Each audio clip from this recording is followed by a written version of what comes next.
con la temática de Economics. Hemos comenzado a ya grabar la sesión, que después queda lógicamente colgada y la compartimos con todos ustedes. Y la temática del día de hoy, bueno, sin antes presentarme, quizás para quienes es primera vez que me toca interactuar, Cristian Andrade, director de Exen en ISO, puede estar encargado de poder transmitir estos conocimientos que hemos recopilado y experiencia en esta temática muy interesante como son los economics. Así es que, bien, dicho eso, quiero empezar con una reflexión.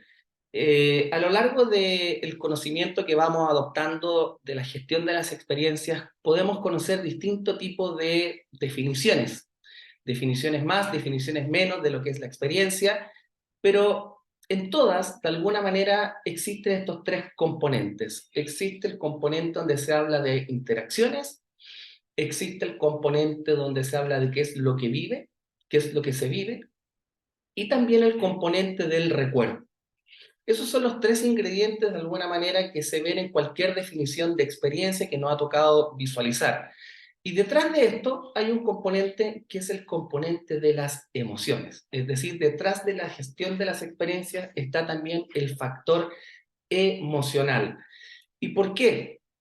Porque, bueno, por ahí hemos visto varias veces esa slide de Maya Angelou, donde nos regala una reflexión muy interesante de qué es lo que es las emociones. Y en ese sentido, cuando hablamos de por qué es el componente emocional es tan intenso, aparece este concepto de la curva del olvido. ¿Y qué es lo que quiere decir la curva del olvido? La curva del olvido quiere decir que esa viveza de los recuerdos va a depender de varios factores, que es el componente emocional y el tiempo. Es decir, mientras la intensidad emocional que vivimos sea más intensa, es decir, mientras esa viveza la vivamos con mayor intensidad emocional, va a generar que esto lo recordemos durante mucho más tiempo, a diferencia de emociones quizás más efímeras, más estándares, donde esa emoción con el tiempo termina desapareciendo ese recuerdo, porque la intensidad no es tan alta. Entonces, mientras mayor intensidad emocional, está muy correlacionado al recuerdo duradero en el tiempo. Por lo tanto, cuando hablamos de experiencia, estamos acostumbrados a hablar de esto: interacciones, lo que vive el cliente, el recuerdo, las emociones y ese componente emocional que está detrás de esto. Pero pocas veces traemos esto a la mesa, que a veces nos sentimos a veces un poco incómodos. Pero la verdad es que cuando hablamos de experiencia, este es el signo que nos aparece en mesa. ¿Por qué? Porque aquí lo que buscamos es, bueno, ¿cuál es el retorno? Seamos una organización con o sin fines de lucro, la pregunta que está detrás es ¿cuál es el retorno? ¿Qué es lo que vamos a ganar al momento de gestionar las experiencias? Aparecen también los presupuestos restrictivos, los presupuestos a veces más generosos cuando estamos recién empezando, o cuando también estamos empezando a ir a pelear ese presupuesto. Y en general aparece esta pregunta, bueno, ¿cuál es el retorno? ¿Cómo se va a pagar esta inversión que estamos haciendo en la gestión de las experiencias? Por lo tanto, entendemos que es una disciplina muy bonita. Hemos regalado aquí algunas veces algunas definiciones que es un win-win trabajar en experiencia, porque las compañías logran sus resultados y el cliente se lo pasa fantástico, al igual que los colaboradores. Por lo tanto, es un win-win. Pero ¿cuál es el factor que está detrás de ese win-win? Para que funcione, tiene que estar, digamos, este signo que lo traje como de una manera disruptiva, está en la mesa. Está en la mesa. Se paga, no se paga, se invierte, tenemos retorno, tenemos ROI, nuestro presupuesto está siendo bien utilizado, podemos lograr más presupuesto, nuestras iniciativas realmente tienen impacto, en el sentido, sí, los clientes están felices, pero ¿tenemos un retorno económico? De eso se trata esto. Se trata de colocar por ahí un poco los pies sobre la tierra, como me lo dijeron hace muy poco que estuve en un congreso. Hablar de economics a veces poner los pies sobre la tierra. Ok, muy maravilloso será la gestión de la experiencia, el componente emocional fantástico, sabemos que los tenemos que gestionar, pero si esto no nos acompañan los resultados, la verdad, la continuidad siempre está de alguna manera en cuestionamiento. Alguna vez me tocó ver una iniciativa muy bonita que me tengo que reservar por ahí cuál es la compañía, de una acción muy similar a la que mostramos en el webinar del diseño centrado en las personas, que era que tenían un público adulto mayor, ese público adulto mayor jubilado, y se detectaron que el adulto mayor olvidaba sus lentes para poder realizar sus trámites y empezaron a generar esos lentes a lo largo de distintas oficinas para generar esa mejor experiencia con el adulto mayor. Lamentablemente esa experiencia no tuvo el retorno esperado y hasta ahí llegó, una experiencia piloto. Entonces, claro, uno puede hablar de otro tipo de retorno que no sea simplemente económico. También es absolutamente viable, sobre todo por organizaciones benéficas o sin fines de lucro, pero tiene que haber un retorno. Esa es un poco la reflexión de lo cual queremos traer el día de hoy. Tiene que haber un retorno a las acciones de la gestión de las experiencias. Y hay compañías que ya lo están entendiendo, y se reconoce con que esto ya no es una tendencia, no es una moda pasajera, sino que es algo que ya no se puede ignorar y que está ahí. Es una evolución. Esto no es que el tema de experiencia pase los años y se olvida, no, ya quedó instalado, es una continuidad para los que hemos trabajado prácticamente toda la vida en el mundo cliente, es una continuidad al mundo de la atención de cliente, una continuidad al servicio de cliente, una continuidad a la calidad de servicio, y ahora estamos agregando un eslabón más como lo es la experiencia, que ya está acá y llegó para quedarse. Fíjense en esa estadística del Exem Institute de Qualtrics, que es del 2019, y nos dice, en estas 5 etapas de madurez, más de un 50% al menos se están investigando de qué se trata la gestión de las experiencias. Un 25% ya empezó a hacer algún trabajo, un 15% movilizó la organización, 5% ya está escalando a estos otros niveles directivos o ejecutivos, y solo un 1% decía esto está completamente embebido. Pocos años después, que esta es una estadística del 2022 del mismo instituto, ya se empieza a ver una relación distinta, donde dice un 33% al menos se está investigando, pero aparece un porcentaje mucho mayor en aquellos que lo están iniciando. Sí, se mantiene un porcentaje similar en movilizar, en el escalar y el embebido, pero ya se ve como la tendencia se revierte. Esta escala después debería ser al revés, es decir, muy pocos que estén investigando y muchos más avanzados en la gestión de la experiencia. Por lo tanto, las compañías están entendiendo que esto de alguna manera trae un retorno. Esto simplemente para mostrar un poco esa reflexión en esta estadística de Forrester y de Watermark Consulting, que nos dice que las compañías que son líderes en experiencia tienen mejor ingreso, mayores ingresos, mejor retorno. Por lo tanto, empieza a hacerse evidente a través de distintos estudios que hay una correlación directa entre ser líder y mejorar los resultados de la experiencia cliente y los resultados económicos o financieros de las compañías. Por lo tanto, esta tendencia, mediante ciertos estudios, ya tiene respaldo que van muy de la mano. Por lo tanto, cuando hablamos de experiencia de cliente, cuando hablamos de este mundo de la gestión de la experiencia, más allá de esas definiciones donde decimos interacciones, lo que vive, detrás de ese componente emocional, tenemos que entender que esto no es ninguna herramienta ni tampoco una metodología. Aquí estamos ante una estrategia de negocio, una estrategia en el mundo del management que te dice, si quieres lograr los resultados de negocio, aquí hay una estrategia que te permitiría hacerlo a través de gestionar las experiencias. Por lo tanto, para ir simplificando un poco esas definiciones, hablamos de experiencia cliente, es una estrategia de negocio. ¿Por qué? Porque esa estrategia se enfoca en lograr los resultados del negocio. ¿Gracias a qué? Gracias a la generación de vínculos emocionales entre los clientes y las organizaciones.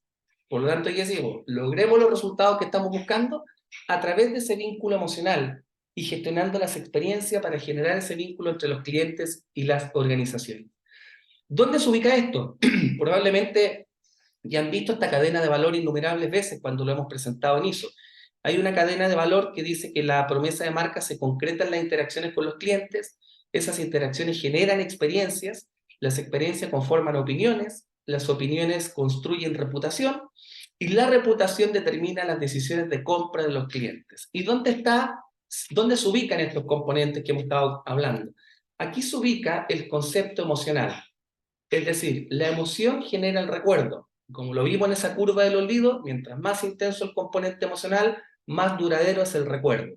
Y ese recuerdo condiciona decisiones futuras, y cuando hablamos de esas decisiones futuras, aparece este concepto de economics o economía de la experiencia, donde podemos de alguna manera identificar cuál es el retorno que tengo al gestionar las experiencias. Por lo tanto, cuando hablamos de qué es la economía de la experiencia, podemos entender una definición muy simple que dice, que es un modelo que nos diga cuánto valor me está generando la experiencia y qué de hacer para poder incrementar ese valor.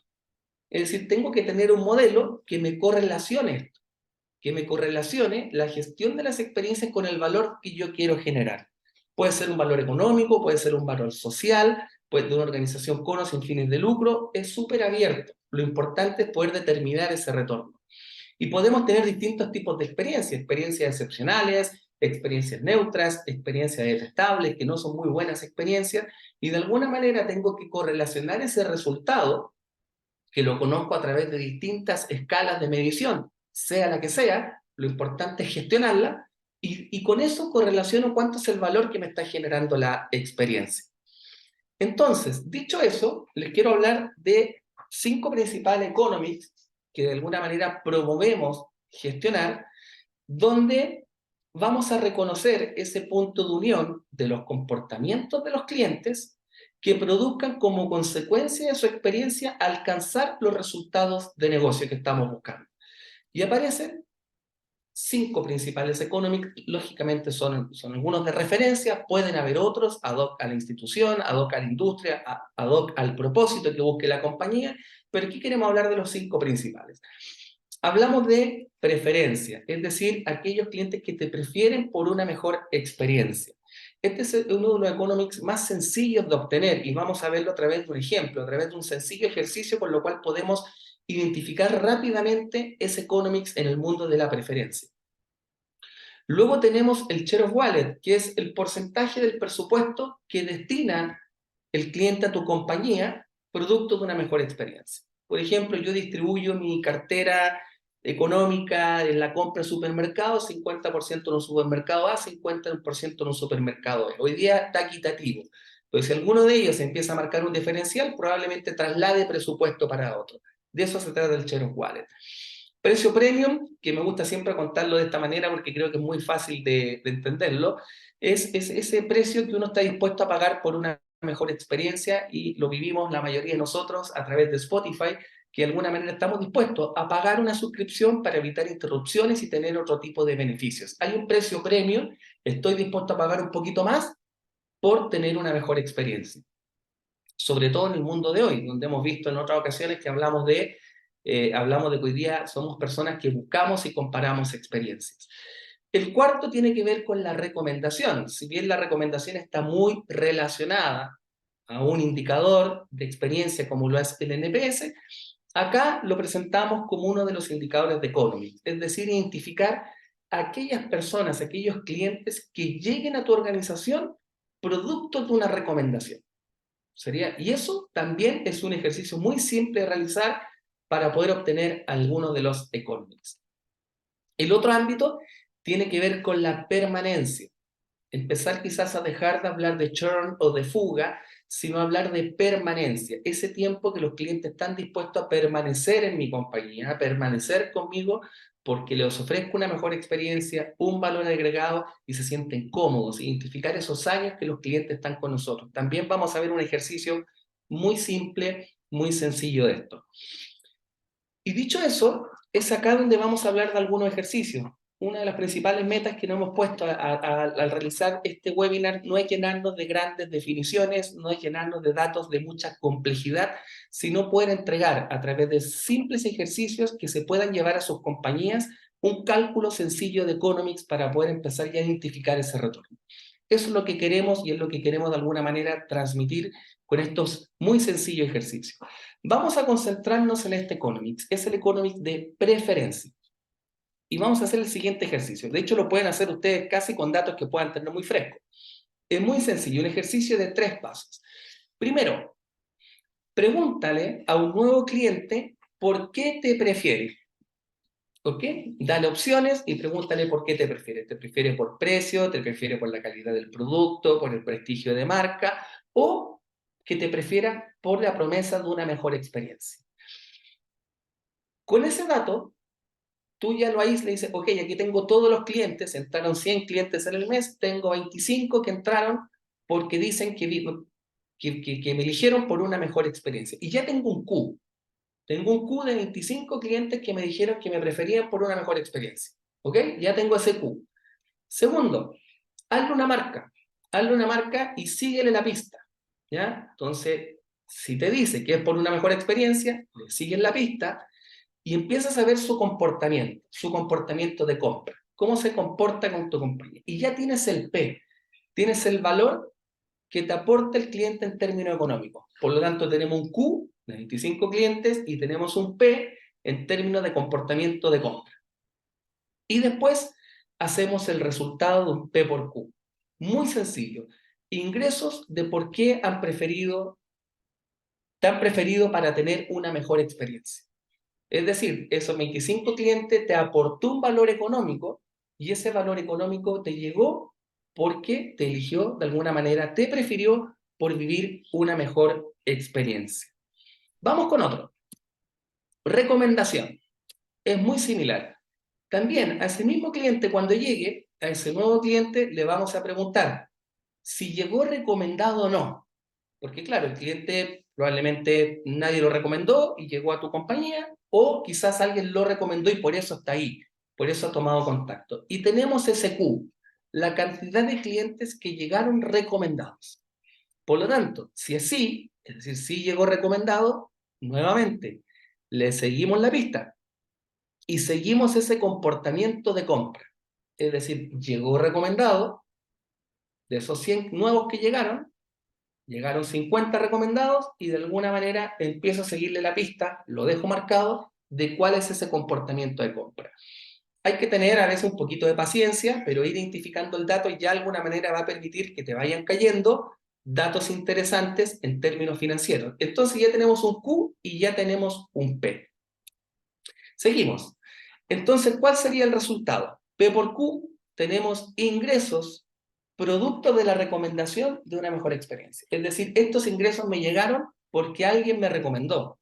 No fue producto de mi fuerza de venta, no fue producto de mi publicidad, de mi marketing, por lo que me voy a llamar, sino que estos ingresos me llegaron por alguien que me recomendó por una mejor experiencia.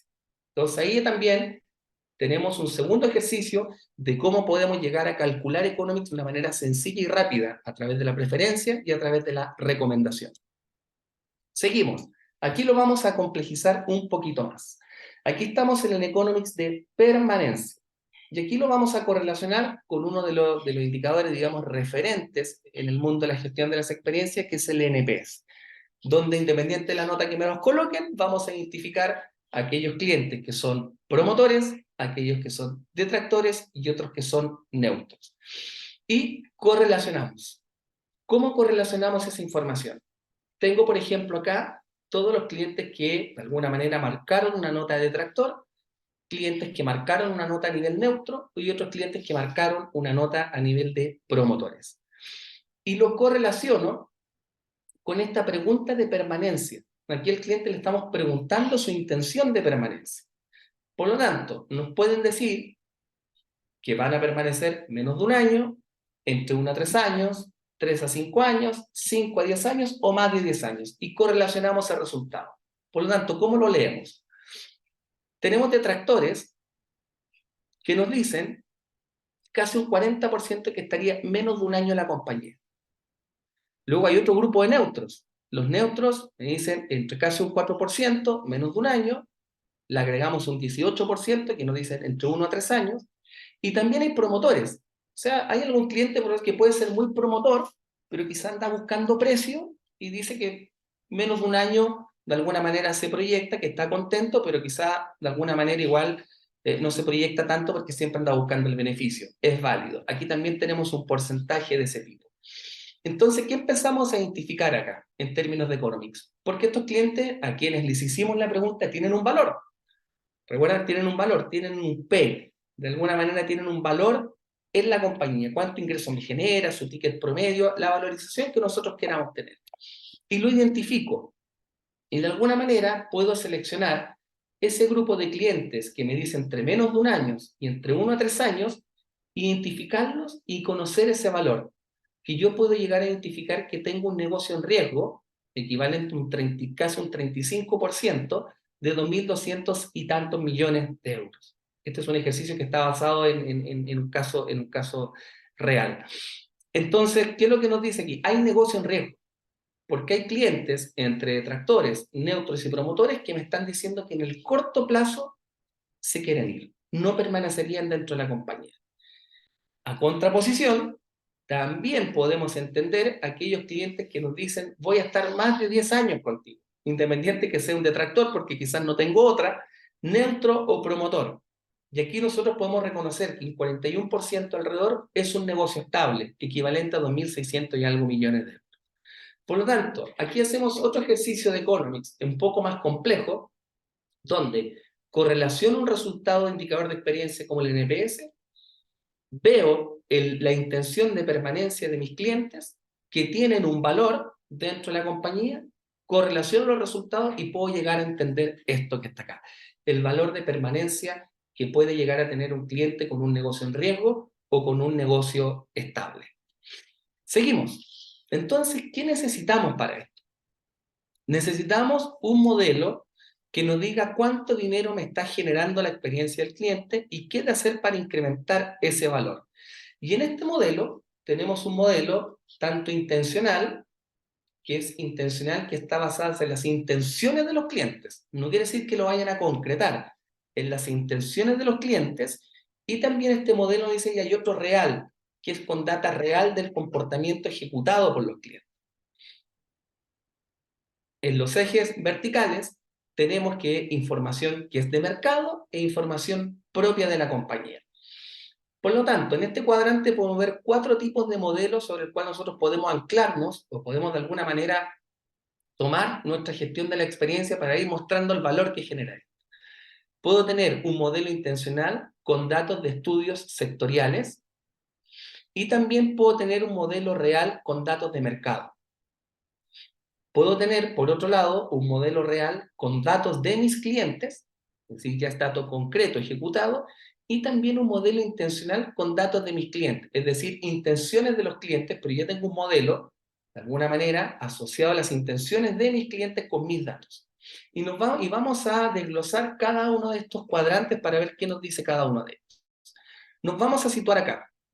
Modelo intencional con datos de estudios sectoriales. Y aquí podemos tener, por ejemplo, esta es simplemente una estadística y podemos obtener muchísimas de distintas compañías de investigación o consultoras que hacen de alguna manera estudios, donde podemos tener datos como estos para empezar a generar sensibilización. Es decir, mira, ese dato de ThinkJark nos dice que el 86% de los consumidores pagaría más por un producto o servicio si este estuviese acompañado de una experiencia mejorada superior. Mira, no lo digo yo. Hay distintos estudios que dicen que si mejoramos la experiencia, los clientes incluso estarían dispuestos a pagar un poco más. Ahí tenemos datos. Tenemos datos que respaldan. Quizás no es un dato con información real, con información de mis propios clientes, pero sí es sectorial. De alguna manera, este estudio me entrega información que podría utilizar para el beneficio de mis propósitos con la iniciativa de experiencia. Luego tenemos un modelo real con datos de mercado. ¿Qué nos dice? A través de distintos estudios, por ejemplo, este es un estudio Forrester, que nos dice simplemente cómo, de alguna manera, en la industria de telecomunicaciones y en la industria de aerolínea, que quienes tienen mayores ingresos producto de una mejor experiencia. Entonces, ahí tienes un modelo real, es decir, estás con datos reales del mercado a través de un estudio que entregó, por ejemplo, esta compañía. Y eso también te permite acercarte. Por ejemplo, en este caso que yo estoy exponiendo, si hay alguien acá de alguna compañía de telecomunicaciones, ya es un dato que le puede servir, porque de alguna manera hay un estudio que lo respalda, o si es de la industria de aerolíneas también. Entonces, eso ya te entrega información de mercado con datos intencionales y con datos reales. Es cierto que eso sirve para sensibilizar, para promover esta disciplina, pero nos falta también la parte más táctica, es decir, ya generar más movimiento. Y ahí es donde viene la dimensión de utilizando datos reales o datos intencionales, pero de mis clientes. Y aquí nos movemos hacia la frontera del modelo intencional con datos de mis clientes. Y este es un caso real asociado de un sector de servicios financieros. ¿Cuál es el impacto de la permanencia a nivel intencional en esta compañía? ¿Y cómo se calcula? Como lo explicábamos anteriormente, se les pregunta a los clientes cuánto tiempo permanecerían en la compañía producto de la experiencia que están viviendo. Obtenemos datos intencionales y nos dice que existe una intención de fuga de un 41% de los clientes de tractores y neutros en los próximos 2 años. Esto es una compañía B2B, que el parámetro de 2 años era por lo contractual, sus contratos duraban 2 años. Entonces eso también nos podía dar una visualización, el que cumple 2 años se queda o se va. Entonces eso generaba ya una pérdida potencial de 1,3 millones de euros, lo cual genera un impacto cuando el ingreso de la compañía no superaba quizás 4 veces esa cifra. Entonces estamos hablando de una pérdida potencial importante entre el 20 y el 25% que genera acción. Sí, de aquí a que se concrete esa intención hay una brecha. Eso es correcto. Pero qué mejor que al menos tener un modelo intencional que al menos hoy te muestre cuál es el comportamiento que dicen tener los clientes a futuro. Lo concreten o no. Pero este dato, que es un caso real, permitió inmediatamente generar acciones para trabajar de que esos clientes no se fueran cumplido el contrato en los próximos 2 años porque generaba una pérdida importante. ¿Intencional? Sí, pero ¿te mueve la aguja? Te mueve la aguja. El otro dato es un modelo real con datos de mis clientes, y aquí hay que tener paciencia, ¿vale? Aquí hay que tener paciencia porque esto no es de un día para otro, hay que seguirle la pista a esos clientes, de alguna manera hay que registrar esa data, marcar bases de datos, y hay que tener un poco de paciencia, pero ya cuando lo logras empiezas a tener datos reales respecto a la experiencia que generas. Este es un caso real asociado a la industria automotriz. Esto genera, ¿cuál era el economics? El impacto en recomendación, con un modelo real. ¿Y qué es lo que se ha reconocido? Que existe un 27% de clientes que dice que vienen por recomendación de otros, probablemente por nuestros promotores. Es decir, es un dato muy similar al que yo les mostraba adelante, que es fácil de obtener. Pregúntale a tu cliente si llegó por recomendación. Ok, tenemos el dato de los clientes que llegaron por recomendación, en este caso es un 27%, se les siguió la pista, ¿y qué datos se obtuvo de esta compañía que tiene presencia en varios países? Y se obtuvo que hay una facturación por recomendación de 118 millones de dólares. Es decir, tengo ingresos por 118 millones de dólares solo por el efecto de que me recomiendo. Y ahí empiezo a entender esto como un dato real. Empiezo a seguir esa pista. ¿Cuál es la recomendación? La recomendación es poder pasar de un modelo intencional con datos de mis clientes a un modelo real. ¿Qué es lo que implica esto? Elaboremos una encuesta que tenga las preguntas de negocio asociadas a los economics y le preguntamos distintos elementos, por ejemplo, la permanencia, la preferencia, el share of wallet, ya elegiremos el mejor economics. No es necesario que preguntemos los 5, a veces es uno solo el que nos va a mover la aguja, y hacemos una encuesta donde vamos a preguntar por experiencias pasadas. Es decir, vamos a tener un dato de experiencias pasadas por nuestros clientes y de alguna manera ahí vamos a poder ver si esas experiencias vividas determinan ese comportamiento hacia el futuro. Aquí estamos ante un modelo intencional, porque vamos a recoger data de la intención de los clientes producto de su experiencia pasada. Pero si somos capaces de marcar ese cliente, seguirle la pista y tener esa paciencia para ver cómo se comportan, vamos a estar frente a un modelo real de cómo se comportaron los clientes en base a sus intenciones. Y también vamos a poder analizar brechas. Clientes que dicen que sí irían y no se van, clientes que dicen que sí, lo concretaron, otros que de alguna manera los rescatamos y quedan estando en la compañía. Por lo tanto, ¿por dónde empezar? Sería empezar por un modelo de intenciones para poder seguirle la pista y transformarlo en un modelo real. Toda la información de mercado va a ser útil. Toda la información de aquellas compañías o investigadores que nos entreguen data, que nos pidan sensibilizar, va a ser útil. Pero si este es el dato que de alguna manera va a generar movimiento al interior de la organización. ¿Por qué? Porque estás utilizando datos propios de la compañía, aunque sea intencional, y qué mejor si es un dato real. Y bueno, ya entrando en el desenlace de esta presentación, aparece una simple pregunta de ¿para qué son los economics? ¿Para qué nos sirven? ¿Y para qué no nos sirven? ¿Para qué nos sirve? Es bueno, identificar el impacto económico de la experiencia que estamos generando y por otro lado, evaluar el costo versus retorno y tomar decisiones con respecto a la implementación de distintas acciones asociadas a la experiencia. Es decir, generamos acciones, las medimos y vamos viendo si eso me está generando el retorno que estoy buscando.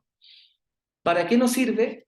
Para predecir el comportamiento futuro de los clientes. Lo más que podemos hacer son proyecciones con esta información, pero no de alguna manera predecir el comportamiento futuro, pero alguna señal te da y alguna aguja de alguna manera y algún efecto buscamos generar con esto.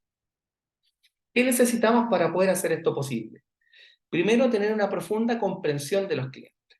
Es decir, ¿quién es nuestro cliente? Lo hemos dicho en otros espacios, en estos mismos del webinar, es conocer a esas personas, sus motivaciones, sus comportamientos y qué es lo que vive con la organización. Es decir, comprender al cliente, identificar dónde están los momentos claves, dónde están esos indicadores claves asociados a su experiencia.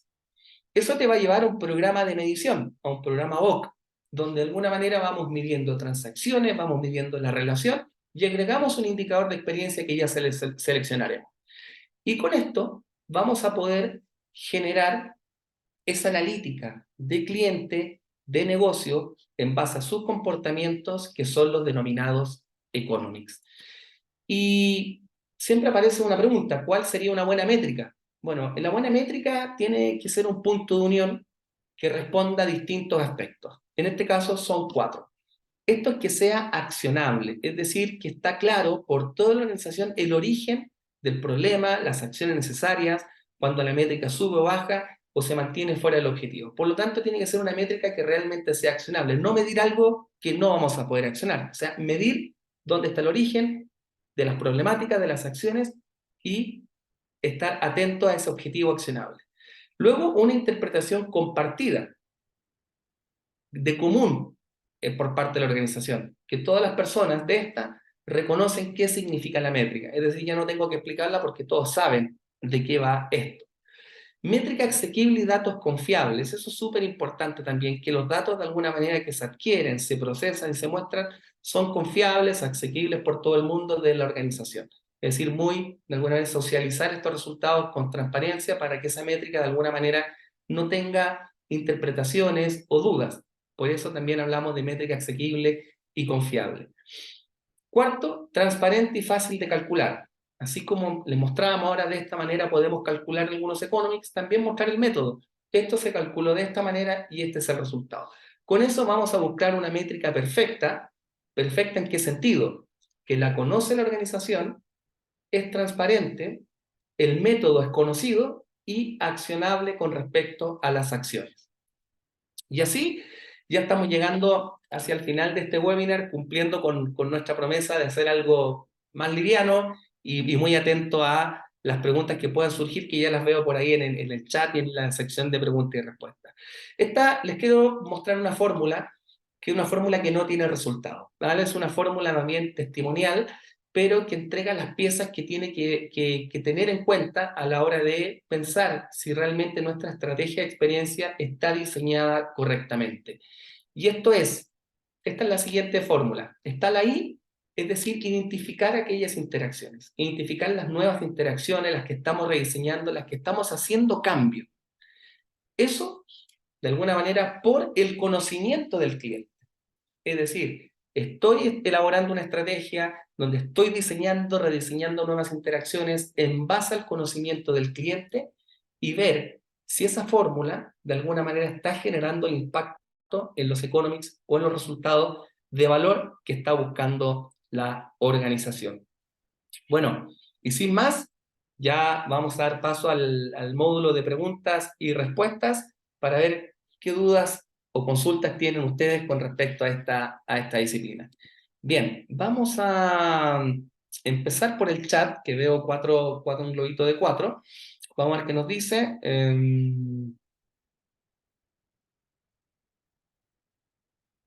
Ya, a ver, que nos vamos a quedar. A ver, me permiten ahí para poder ver el chat, que se avanzó rápido. Ya, bueno, Sandra nos dice, ¿hay una diferencia de consultarle al cliente la permanencia o sacar la antigüedad del cliente con la compañía? Claro, el dato de que el cliente tenga una antigüedad en la compañía es un dato, pero si tú le preguntas su intención de seguir permaneciendo, te va a entregar ese economics, porque tú puedes tener un cliente que esté Te voy a decir, 5 años contigo, 6 años contigo, perfecto.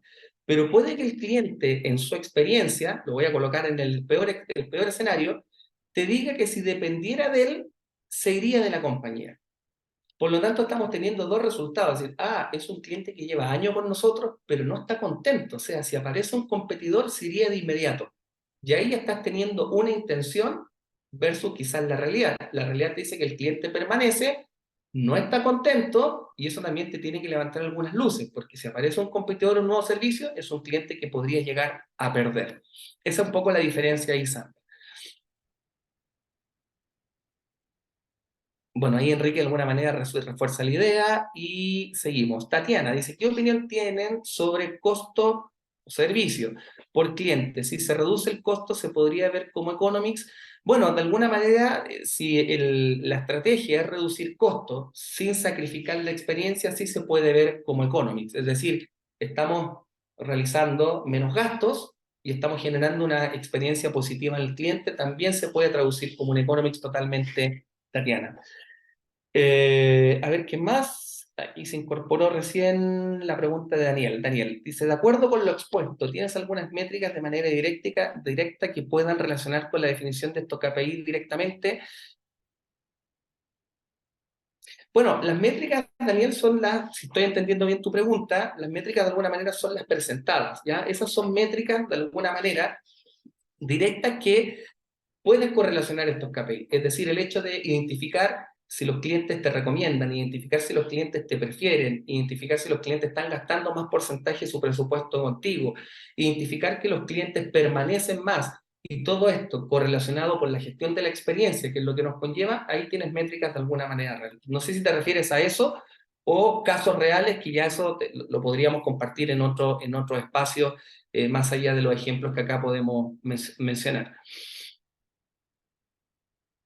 Carolina dice, los 5 KPI que proponen se aplican para la banca de seguros para tener inicio en la mención de los economics. Sí, Carolina, de hecho creo que es donde mejor correlación tienen en banca de seguros ese tipo de economics. Ahora, no es necesario que busquemos responder a los 5. A veces podemos elegir uno o dos, pero sí son indicadores que tienen mucha aceptación en esas industrias. Hola Cristian, dice Gregorio, dice, ¿el costo de una pobre experiencia del cliente se evalúa de la misma manera o de otra? De la misma manera, Gregorio. De hecho, cuando mostramos esa slide de encontrar el valor de lo que genera la experiencia, mencionamos que no solamente va de las experiencias buenas, sino también aquellas experiencias que no son tan buenas. Es decir, poder conocer que el cliente no te prefiera, que el cliente te deje de comprar o el cliente no permanezca contigo y se vaya a tu compañía. Así que absolutamente aplica. Siguen cayendo preguntas en el chat. Si alguien se me cola, me disculpan, pero estoy tratando de ir en... Daniel nos dice, súper, si era para allá. Perfecto, Daniel, me alegro de haberte ayudado. Arturo dice, ¿cuál sería tu recomendación para poder medir el crecimiento que se tiene con alguna cuenta cliente como resultado de la gestión de la experiencia? Bueno, sin conocer tu rubro, Arturo, yo creo que un buen indicador es que cuánto tiempo el cliente permanece contigo. O sea, si me hablas de cuenta, me imagino que estás en una industria B2B, y yo creo que seguir un poco, que si la experiencia que estás generando de alguna manera provoca que un cliente siga contigo y te siga comprando tu servicio, yo creo que podría ser un buen indicador que te acompañe. Como digo, no es necesario apuntar a los 5, 6 o 7 u otro por ahí que puede ser, sino de repente elegir uno y que sea el preciso. Marité me dice, cuando mides tiempo de permanencia en la compañía en relación a su experiencia en NPS, ¿lo puedes hacer en una misma encuesta? ¿Por qué canal lo suelen hacer? Sí, se puede hacer en la misma encuesta. En la misma encuesta puedes hacer de alguna manera que hacerle la pregunta de cuánto tiempo permanecería en la compañía y luego que te dé el indicador del NPS. Se puede hacer en la misma encuesta, ojalá sea una encuesta sencilla. Cuando hablamos de encuesta, hoy en el mundo de la experiencia cliente hablamos de pocas preguntas, que no es una investigación de mercado de otro tipo, porque ahí son estudios más largos, pero aquí 2 o 3 preguntas y pueden entrar dentro de la misma encuesta. ¿Por qué canal? Mira, esa es una muy buena pregunta porque también tenemos que ver por qué canal nos responden los clientes. Podemos tener una compañía que probablemente los clientes no nos contesten por mail, pero sí nos funciona muy bien por WhatsApp. También tenemos que testear qué es lo que nos conviene ahí. Andrés Cuando pregunto a un nuevo cliente por qué te prefiere, cuáles o cuántas opciones de respuesta nos recomienda. Mira, yo creo que no deben ser más de 5 opciones y ojalá en escalas que te permitan identificar rápidamente el comportamiento. Yo le mostré un caso basado en algo real que te hablaba de un año, pero tú puedes decir incluso, dependiendo de tu industria, puede ser 3 meses, después de 3 meses a un año, de un año a 3, y luego más de 3 años, pero no más de 5 opciones sería razonable como para hacer buenos cálculos, Andrés. María Garro nos dice, ¿se podría utilizar la recomendación de un cliente promotor como Economics? Absolutamente. Si el cliente está satisfecho y como resultado te trae más clientes, estamos captando sin hacer nada. Exactamente, María. Y qué bueno que llegaste a esa conclusión. Yo no lo dije así expresamente, pero qué bueno que haya llegado a esa conclusión. Porque cuando te llegan ingresos por recomendación, básicamente no es sin hacer nada, pero no es con una acción de la compañía, no es por una fuerza de venta, una publicidad, un marketing, una campaña de marketing digital. Te llegó porque alguien te recomendó. Y hacer ese cálculo de alguna manera lo puedes identificar como un economics, y si te basas solamente en los promotores, lo afinas un poco más y está perfecto. Perfecto, María. César Borrero, a ver, ¿qué nos dice? Si tengo dentro de un cliente tractores y promotores, ¿en todos evalúo la permanencia o solo los decidores? Mira, puedes evaluar en todo, como mostrábamos los ejemplos, pero también puedes tomar la decisión de quizás basarte más bien en los detractores, ¿ya? Porque los detractores, por ejemplo, son los que están viviendo una mala experiencia, probablemente el dato de permanencia sea no del todo feliz, y si tienes que elegir entre uno y otro, enfócate en los detractores. Aunque mirar la grilla completa también es necesario, porque pueden haber promotores que igual te digan que se quieren ir. Entonces eso es interesante también analizarlo. ¿Cuál es el mínimo de KPI que debo medir que recomiendas? Yo diría, Carolina, al menos uno. ¿Ya? Al menos uno, no es necesario que midas 2, 3 o 4, puedes medir más de uno, pero al menos uno, pero que sea un uno que te genere efectos dentro de la organización. A ver, aquí esto está avanzando un poco rápido. A ver, ¿qué más tenemos? Dice, hay una tendencia que las compañías, Tatiana, dice, hay una tendencia que las compañías están disminuyendo su tasa de respuesta. Además, hay clientes que nunca responden o los neutros. ¿Cómo se podrían hacer acciones o economics de estos clientes? Mira, Tatiana, yo creo que el desafío que hay es buscar nuevas formas de relacionamiento a través del feedback. O sea, por ahí ya el mail, aspirar a una tasa de más de 2 dígitos ya es un desafío. Por ahí hay otros medios como el WhatsApp u otros que debamos explorar, pero claramente es un desafío y tenemos que buscar maneras distintas de poder obtener el feedback. Yo creo que ese es uno de los desafíos. Sí, que sea rápido, que sea multidispositivo, pero sí es un desafío hoy día que los clientes de alguna manera no saturarlo y respondan al feedback.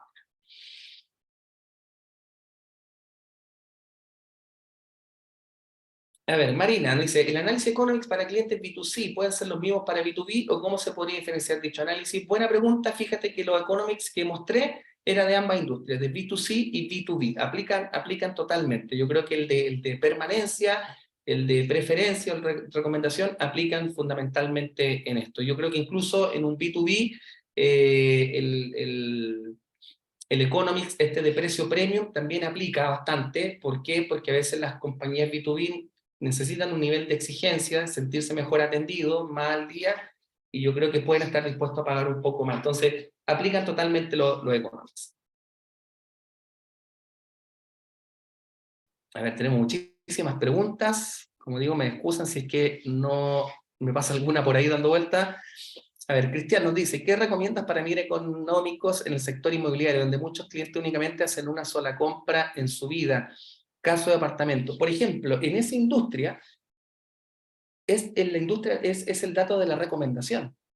O sea, saber si tu gestión implicó que llegara un cliente por recomendación o por la experiencia de compra al comprar un apartamento, yo creo que es un buen indicador que te podría acompañar. Porque ahí ya no aplican otros economics, por ejemplo, un peso premio ya no aplicaría mucho, pero sí, por ejemplo, el de la recomendación sería un buen indicador en esa industria, Cristina. Así, muy rápido te contesto, sin conocer tantos detalles de tu negocio, pero sería un buen indicador. A ver, vamos a la sección pregunta y respuesta. A ver, seguimos. Ya, aquí hay una que ya fue respondida. Perfecto, aquí hay otra que fue respondida. Dice, Latinoamérica tiene muy pocos datos sectoriales. ¿Qué hacer en ese caso? Sí, eso es verdad, Enrique. Yo creo que ISO en ese caso ha hecho un trabajo de hace años de poder promover el indicador BCX, que es tanto un indicador como también un estudio de benchmark específicamente en Latinoamérica para cubrir aquellos espacios que no están siendo atendidos. Así que ahí yo creo, Enrique, si quieres tener indicadores de benchmark en Latinoamérica, yo creo que el BCX te podría ayudar bastante en esa línea. Así que ahí te dejo un dato de datos más LATAM que otros datos por ahí que son más conocidos por estas compañías que presenté. Bien, seguimos. María Ángel dice, intencional solamente, ¿qué tal trabajar con el histórico basándose en los que se han ido? Bueno, ese también es un buen dato. Yo creo que la invitación que hicimos era, si tenemos que empezar por un lugar, hagámoslo a nivel intencional para poder llegar a un dato real. Pero si tú, por ejemplo, ya tienes si tienes data histórica de los clientes que se han ido, y de alguna manera sabes el valor de esos clientes que se han ido, y podemos hacer una exploración de por qué se fueron esos clientes, también podríamos tener ahí un dato real y simplemente bastaría hacer una exploración. Buen análisis, Mariana.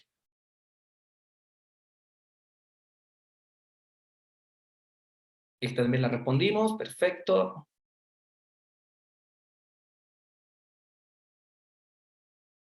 Las preguntas para conocer la intencionalidad de la permanencia podrían considerarse sesgados. Sí, ese es uno de los contras que puede llegar a tener las intenciones, que no necesariamente las intenciones se traducen en una realidad o puede depender de un momento en particular, pero al menos sí te muestra un dato interesante al cual poner atención. Por ejemplo, el dato que te mostraba de los servicios financieros, el hecho de contarle a esta compañía, y en este caso fue un dato presentado directamente al CEO, que tenía una probabilidad de fuga intencional de 1,3 millones de euros, de alguna manera igual mueve. Igual mueve, igual genera acciones y si bien puede tener algún sesgo o no se traduce en algo real, sí nos genera una información útil para poder accionar con suelo.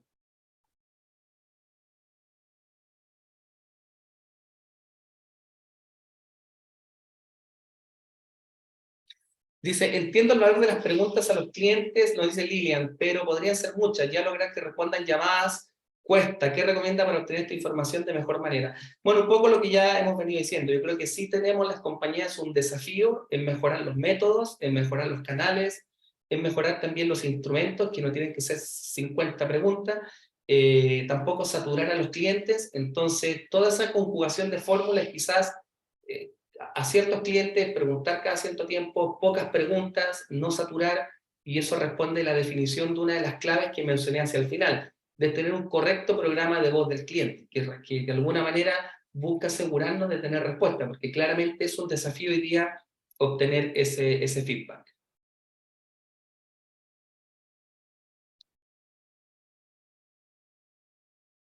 Ahora, Piedad nos dice, hola, ¿cómo podemos manejar cuando el cliente no tiene otra opción para irse a otro servicio? Actualmente es una única empresa que presta el servicio, por ende no hay abandono en los clientes. Bueno, esa es una defensa, te diré, fácil de decir somos los únicos, por lo tanto no nos preocupemos. Pero en el mundo de hoy avanza tan rápido las soluciones y el mix de soluciones que nadie te asegura que de alguna manera puedas tener un competidor ahí a la vuelta de la esquina. Entonces, yo creo que si bien puede existir esa seguridad de que somos los únicos, no me confiaría y trataría de resaltar al cliente de alguna manera o que el cliente resalte a la compañía como referente en estas materias y si viene un competidor, de alguna manera no te va a hacer daño. Pero eso suele pasar en compañías tipo monopólicas, oligopólicas, que no dejan de prestar atención a esto por los motivos que tú dices. Eso es una realidad.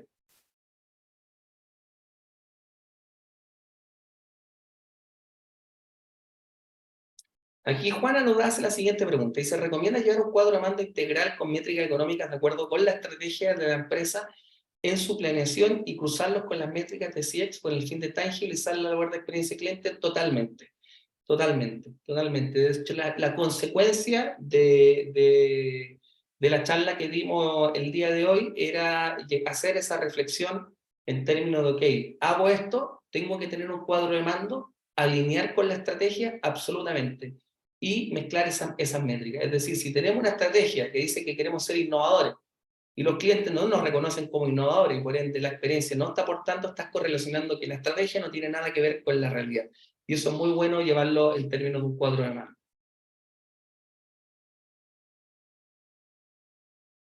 Hola, Lorena nos dice, ¿cómo puedes preguntar a los clientes por el precio premium? Bueno, esa pregunta se traduce a si el cliente estaría dispuesto a pagar por una mejor experiencia.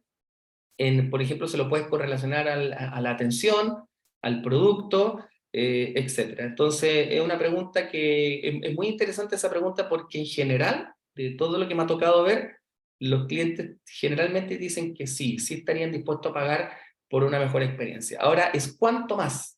Entonces ahí le agregas a la pregunta, mira, un 20% más del presupuesto actual, un 25% más, un 50%, etcétera. Entonces tú dices, mira, que hay un grupo de clientes que está dispuesto a pagar por una mejor experiencia, quizás los canales de autoservicio o digitales, y estarían dispuestos a pagar incluso un 20% más, un 10% más. Yo creo que esa es la manera como así muy, muy general se podría llegar a preguntar. Y aquí hay algunas preguntas que ya se hicieron por el otro lado, por lo que puedo ver.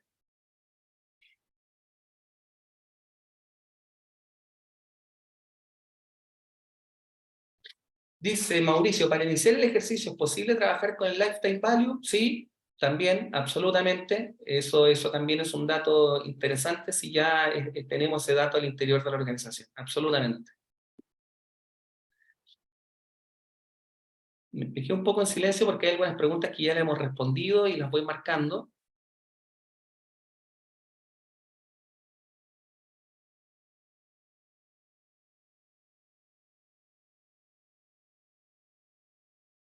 Dice, ¿qué pregunta le podemos hacer a un cliente que intenta cancelar su tarjeta pero lo logramos retener? Bueno, yo le preguntaría ahí simplemente por qué se quedó, ¿ya? Y entender por qué se quedó. No, me retuvieron, me hicieron una promesa de que esto no iba a volver a pasar, de alguna manera me hicieron un descuento, etc. O sea, yo le preguntaría inmediatamente, ok, se retuvo, pero que después diga por qué, cuál fue la razón de por qué quedó en la compañía.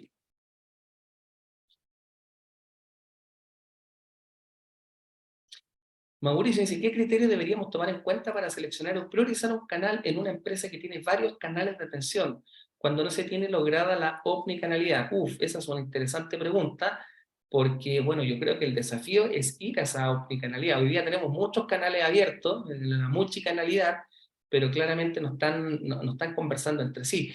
Luego de eso, ya puedes avanzar a una estrategia de decir cuáles son los canales con los cuales prefiere o el mejor itinerario posible para el cliente. Entonces, yo creo que si hay muchos canales, primero, explorar cuáles prefiere el cliente, con cuáles se siente más cómodo y integrarlos en algún momento.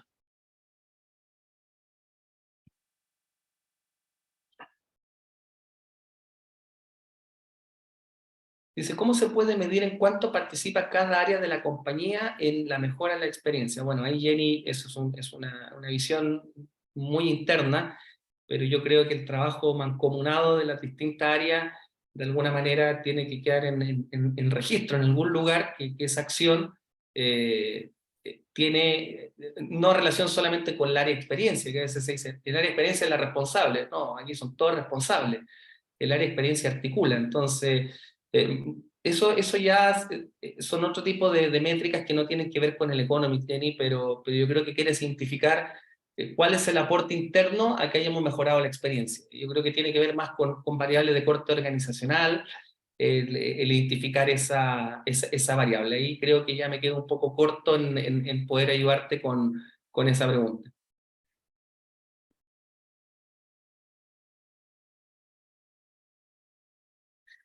María Ángela dice, ¿qué tal si Ex Economics con métricas de intencionalidad de recomprar con nuestra marca en el futuro? Es mi caso refinanciar con mi compañía. Perfecto, está súper bien, porque le preguntas por la intención de un cliente en el ámbito de recompra. Sí, muy bien, muy bien. Yo creo que esa es un muy buen indicador también.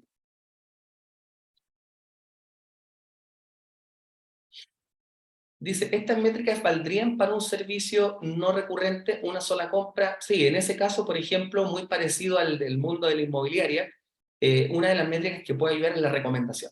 Yo creo que la recomendación tanto del que compra como del que llega es un interesante dato con el cual medir, ¿ya? Porque es una sola compra, pero debe tener, la experiencia puede generar efectos en otros a través de la recomendación.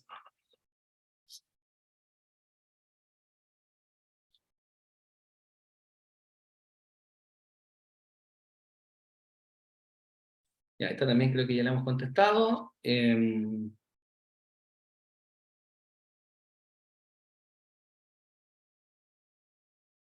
Dice, ¿qué otra consulta puede, esto nos dice Amanda, ¿qué otra consulta puede realizarse a un cliente nuevo o establecer otro parámetro de medición como sustituto de la recomendación en una empresa donde todos los clientes son captados? Bueno, el de preferencia te puede ayudar muchísimo, ¿ya? Es decir, si todos los clientes llegan por tu fuerza de venta, pregúntale cuál fue la variable por la que te eligió. Es decir, ok, te trajo un vendedor a la compañía, pero ¿qué fue lo que te llamó la atención? ¿El precio, el producto, la marca o la experiencia? Ese indicador pues, podría utilizarlo de una manera directa.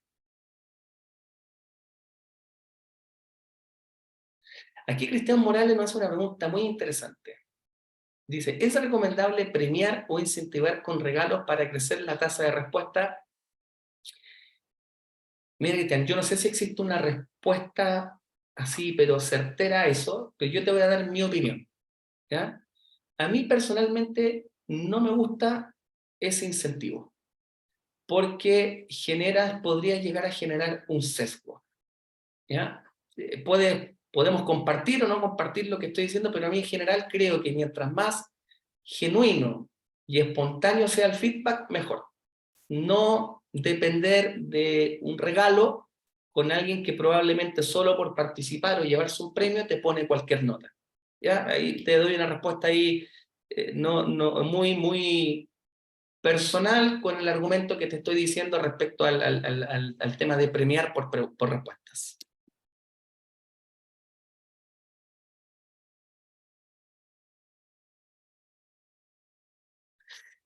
Gustavo nos dice de las personas que aún declaran que se van y logras retener, ¿haces economic de estos clientes retenidos? Claro, por supuesto, creo que lo hemos contestado en una respuesta anterior, también los retuvimos, pero indagar por qué fue retenido, cuál fue la variable. Mira, sabes que al final me tuve que quedar porque no tenía otra, al final me quedé porque me convenía el precio, pero quizás no es la mejor experiencia que estoy viviendo. Esto también. Cristian nos agradece aquí como último mensaje que creo que pasé por todas, si no me equivoco. Creo que pasé por todas. Voy a ver el chat. Bueno, ahí creo que están hablando respecto al seminario, perfecto. Y creo que pasé por todas las preguntas y respuestas. Bueno, ya llevamos cerca ya una hora juntos, intercambiando opiniones, conocimientos. No sé si habría algo más por ahí. Aquí me queda una. Nos dice Brenda, ¿podría explicar nuevamente la conclusión de cierre de la fórmula, por favor? Ningún problema, Brenda, voy a volver atrás, de hecho, acá. A ver, esta es una fórmula que es, digamos, testimonial, que no tiene un resultado de cálculo, pero es decir, la I, es decir, son tus interacciones. Y cuando hablamos de nuevas interacciones, hablamos de interacciones que estamos diseñando o rediseñando, por lo tanto, buscamos que genere una nueva experiencia. Y esa interacción está relacionada directamente al conocimiento del cliente. Es decir, estoy diseñando nuevas interacciones de acuerdo al conocimiento que tengo del cliente. Si diseño nuevas interacciones de acuerdo al conocimiento con el cliente, ¿qué nos tenemos que preocupar? Que tenga un impacto a nivel de los economics, que tenga un retorno ese impacto. Eso es lo que busca decir esta fórmula en el fondo. Rediseño conociendo al cliente, pero tengo que tener de alguna manera un retorno. Ahí me estaba quedando por fuera la pregunta de Brenda. Ahí lo marcamos como respuesta. Y creo que ya no me queda ninguna más por ahí dando vuelta, efectivamente. Bien, muy bien. Bueno, si ya no tenemos más preguntas, como siempre, un gusto tener la oportunidad de estar en esta vitrina y poder compartir de alguna manera nuestro conocimiento, nuestra experiencia, lo que hemos recopilado. y hacer que sea lo más digerible y entendible para poder ser aplicado dentro de sus compañías en un tema que a veces no abordamos mucho, que es la parte económica de la gestión de la experiencia y cómo intentamos trasladarlo hacia ustedes no es tan complejo, podemos hacerlo de una manera muy sencilla, sin grandes, digamos, definiciones o complejidades, sino entendiendo que hay que encontrar ese P por Q y apalancando un indicador que sea más adecuado para la interpretación de nuestra organización. Muchas gracias y nos vemos en la próxima. Que estén muy bien. Gracias por todos sus comentarios y su feedback que me dejan acá en el chat. Muchas gracias. Nos vemos hasta la próxima.